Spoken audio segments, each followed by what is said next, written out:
S'il était en vie, il aurait totalisé aujourd'hui 107 ans d'âge.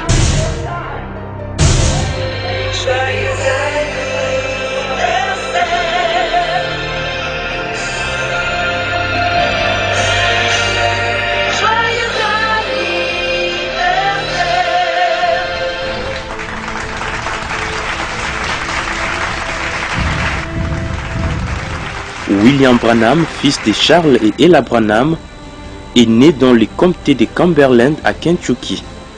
C'était ici, dans cette petite cabane, mesurant à peine 3,5 mètres.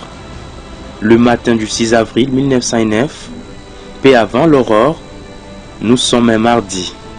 5 heures du matin, la jeune Ella Branham, juste 15 ans d'âge, vient de donner naissance à son tout premier enfant, un garçon nommé William Marion Branham. Et tout d'un coup, une lumière surnaturelle entra dans la pièce et s'éteignit juste au-dessus de la tête de l'enfant, comme pour saluer cette naissance tout à fait particulière.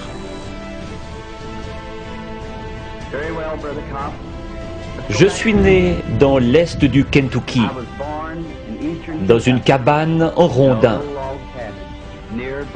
Mes parents n'étaient pas portés sur la religion et n'allaient pas à l'église.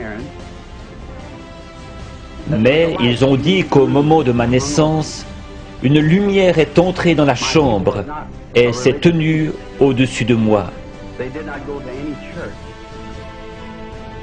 Elle m'a accompagné pendant toute ma vie.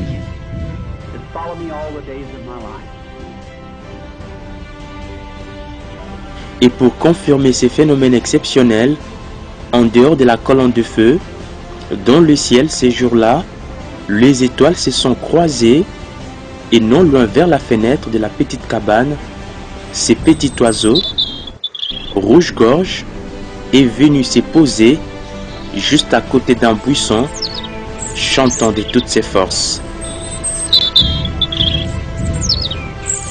Le vénement est extraordinaire. Un messager prophète vient de naître.